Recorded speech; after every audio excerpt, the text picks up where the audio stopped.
Ulumul Qur'an TV. Ulumul Qur'an TV. Ulumul Qur'an.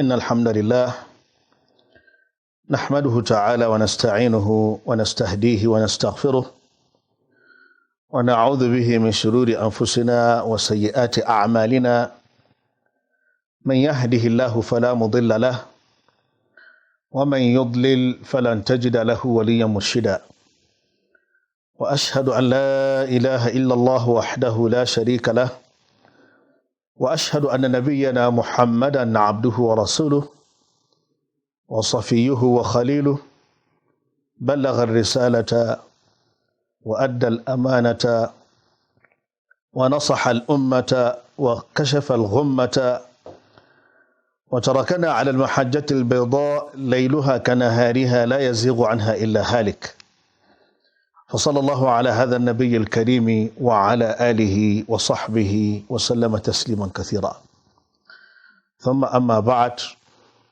السلام عليكم ورحمة الله وبركاته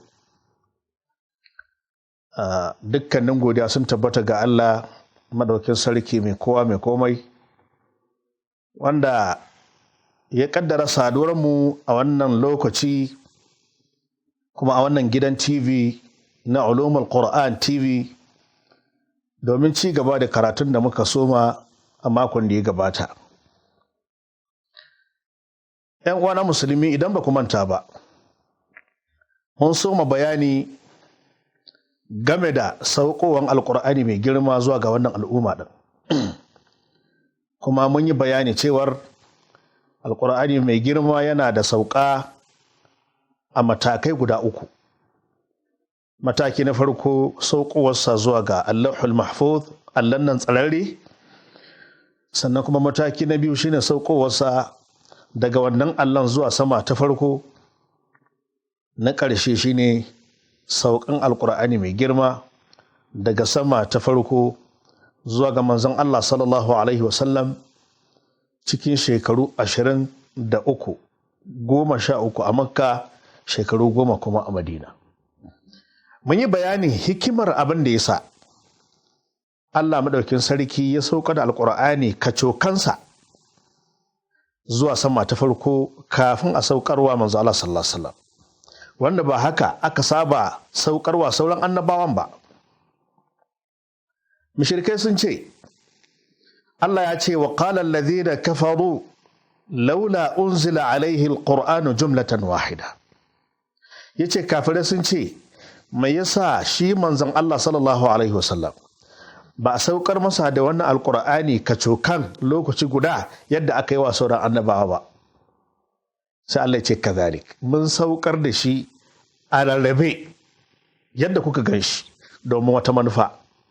To wannan hikimar ita ce abinda za mu taɓa a zamanmu ne wa insha Allah ta'ala. Me yasa Allah madaukin sarki ya saukar da alqur'ani mai girma a rarrabe daga sama ta farko, daga baitul izzati zuwa ga manzon Allah sallallahu alaihi wasallama cikin shekaru kuma 23, ba lokaci guda ba? Malamai sun faɗi hikimomi da dama. Daga cikin muhimman wannan hikimomin, abu na farko shine tabbatar da zuciyar manzo sallallahu alaihi wasallama akan wannan saƙo. Ɗebewa manzon Allah sallallahu alaihi wasallama kewa game da ƙalubalen da yake samu a wajen kafirai. Saninmu na cewa manzon Allah sallallahu alaihi wasallama ya gugurmaya da yawa a cikin al'umma duk duniya. A lokacin da aka aiko da manzo sallallahu alaihi wasallama babu mai cewa Allah ɗaya ne, ko mutum ɗaya babu shi. Shi kaɗai ya fito a garin Makka inda 100% ana bautan gunki ne a wannan gurin. Manzo Allah sallallahu alaihi wasallam ya fito ya ce ku bautatawa Allah ɗaya shi kaɗai bai da tarayya. Shi yasa ma abin ya ba su mamaki.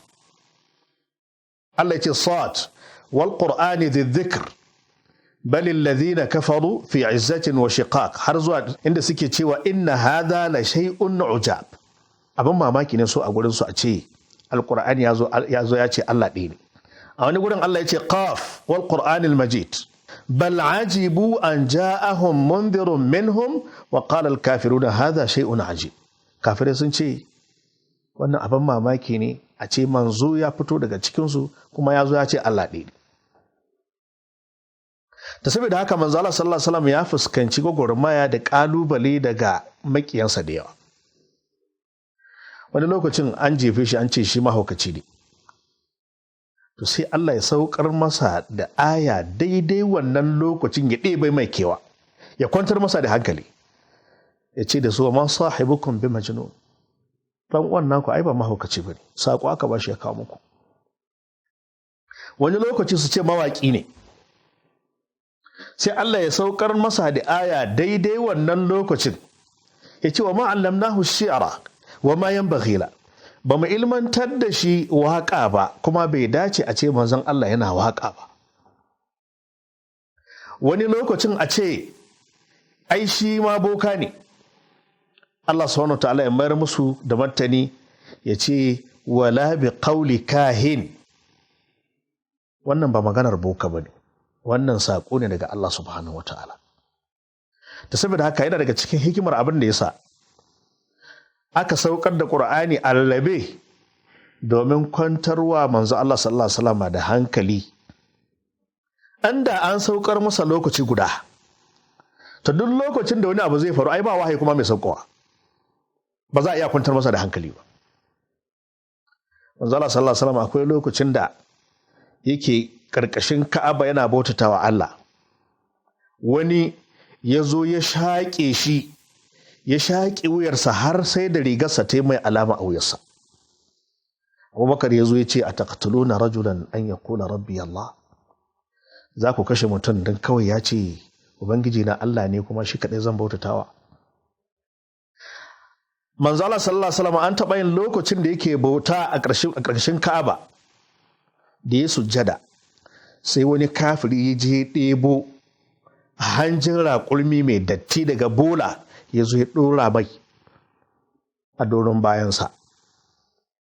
Yarsa Fatima radiyallahu ta'ala anha ita ce ta zo ta kwashi wannan dattin ta kawar da shi.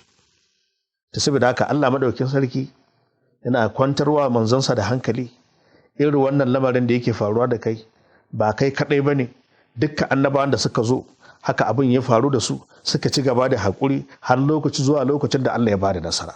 Wala qad kuzzibat rusulun min qablik fasabaru ala ma kuzzibu wa udhu hatta atahum nasruna. Yace an ƙaryata annabawa da yawa gabaninka, sun yi haƙuri akan wannan ƙaryatawar, sun ci gaba da haƙuri sai da Allah subhanahu wa ta'ala ya kawo nasararsa da taimakonsa. Hikima ta biyu, jama'a alƙur'ani littafi ne na tarbiyya, ya zo domin ya tarbiyatar da al'ummar annabi Muhammad sallallahu alaihi wasallam, ya cire musu munanan ɗabi'u, ya cusa musu kyawawan ɗabi'u. Shi yasa yana da wahala ka ga musulmi yana shan giya. Idan ka ga musulmi yana yawan zinace-zinace, to wannan raba-raban musulmi ne, ba tsaye ba ne. Duk waɗansu ɗabi'un munana, sata ne, cin riba ne, zina ne, zuwa gurin boka ne, duk wannan mugayen ɗabi'u ɗin zaka ga cewa alƙur'ani mai girma ya cire wa musulmi, suna ƙyaman duk wani abin da yake wata mummuna ne. To system ɗin alƙur'ani mai girma shine a duk lokacin da ake so a saukar da waɗansu ayoyi domin tarbiyyatar da mutane akan wani abu mai mahimmanci, sai a saukar da wannan ayoyi.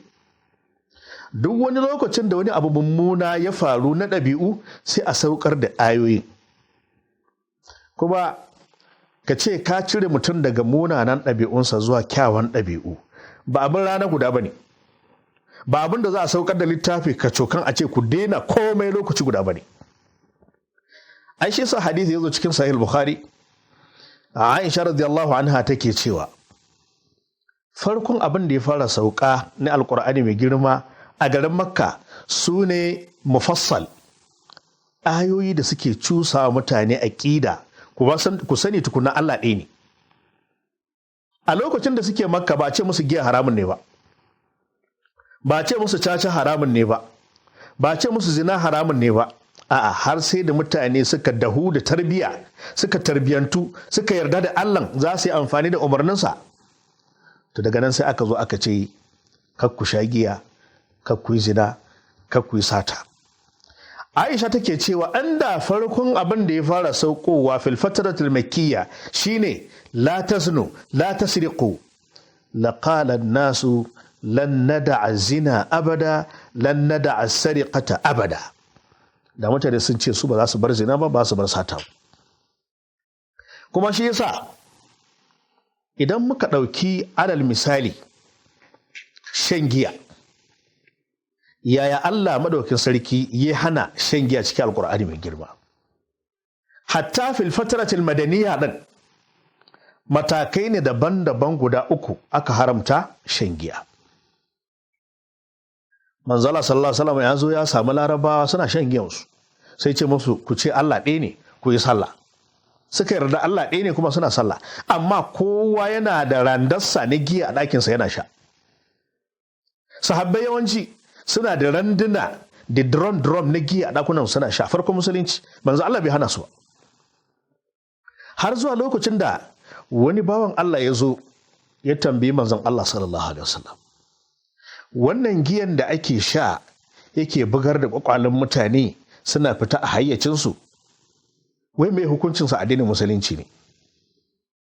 Wallahi farko wannan tambayar Allah bai haramta musu ba. Wa manafi'u linnas, akwai kuma amfani ga mutane. Akwai amfani ga mutane. Allah a matakin farko sai ya nuna musu cewa giya akwai amfani. Me amfaninsa? Shine kawai zaka sayar ka samu kuɗi. Amma giya ba ta da wani amfani a gangan jikinka. Ba a haramta musu ba, suka ci gaba da shan kayansu. Kaɗan suka bari, tunda an ce fihi ma ithmun kabir, akwai ilimi, akwai laifi mai yawa, akwai kuma amfani ga mutane, amma laifin ya fi yawa. Kuma shi addinin musulunci akan abin da aka gina shi kenan, duk inda barna ta fi yawa, laifi ya fi yawa, to sai a rinjayar da hukunci wannan gurin sai a haramta. Amma a matakin farko ba a haramta ba, har zuwa lokacin da wani bawan Allah ya sha giya, ya jagoranci mutane a sallan subahi, shi ne liman kuma abu yake. Sallan subahi raka'a 2 ake yi, sai ya zuba musu raka'a 4, da yana buge ya zuba musu raka'a 4. Da ya idar ya juya ya kalli jama'a ya ce, ko kuna bukatun a ƙara muku ne? Jama'a suka ce kai haƙuri. To nan da Allah ya saukar da aya ta 2. Wasu malamai sun ce wannan ba shine sabab nuzul din ba, don wannan hadisin akwai rauni. Suka ce wani ne ya jagoranci mutane a sallah, amma karatun da yayi sai ya bata karatun. A maimakon ya ce qul ya ayyuhal kafirun la a'budu ma ta'budun, sai ya ce qul ya ayyuhal kafiruna a'budu ma ta'budu. Haga ya shirka kenan yana cikin sallah. To sai aka zo mataki na 2, sai Allah ya ce nan ma Allah bai haramta ba, sai ce da su ya ayyuhal ladhina amanu, ya ku wanda kuka yi imani kuma kuna shan giya, la taqrabu salata wa antum sukara, kada ku kusanci sallah yayin da kuke cikin maye. Kenan Allah a lokacin ya sake musu, in zaka sha giyanka ka sha giyanka, amma idan lokacin sallah ya kusa kakka sha giya. To da yawa sai suka bari, sai an kaɗan, domin lokutan sallah ɗin ai suna kurkusa da juna. Inda suke samun ɗan sauƙi shine mutum ya share da dare, ya ɗan yi baccinsa zuwa subahi, in ya tashi ya ɗan samu sauƙi. Mataki na ƙarshe inda aka haramta giya, sai wa'ansu sahabbai suka zo suka sha. Da suka sha kawai sai rikici ya ɓarke tsakaninsu. Mai ɗaukan sanda ya ɗauka, mai ɗaukan dutse ya ɗauka, aka yi wa juna kaca-kaca, aka ji wa juna rauni, jini na zuba, an fasa wa wasu goshi. Ulumul Qur'an TV ita ce turbar addini, maza mata ga dama don fahimtar Alƙur'ani. A farko na sa Allah sarkin da yayya akwai yayi babu, Rabbana ka kare mu daga dukkanin sharruka ya rabu. Ka ƙaro salatin Saidu Muhammadu Mustapha mu Habibu, ka sanyo sahabbai wanda suka yi tsantsar riƙon Qur'ani. Ulumul Qur'an TV ita ce turbar addini, maza mata ga dama don fahimtar Alƙur'ani. Ga mai kishin addini yanzu ga dama ta samu. Ulumul Qur'an TV wata kyauta ce a gare mu.